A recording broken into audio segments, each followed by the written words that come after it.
11তম রমজানে রোজাদারদের মৃত্যু নবজাতকের ন্যায় নিষ্পাপ নিশ্চিত হয়।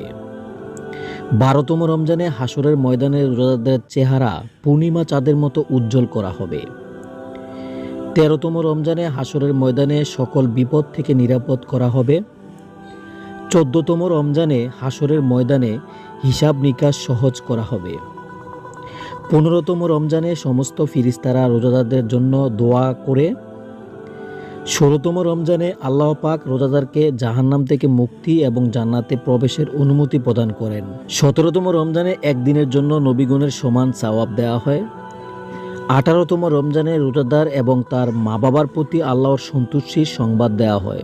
19তম রমজানে পৃথিবীর সকল পাথর কঙ্কর টিলা টঙ্কর রোজাদারদের জন্য দোয়া করতে থাকে। 20তম রমজানে আল্লাহর পথে জীবনদানকারী শহীদদের সমান সওয়াব প্রদান করা হয়।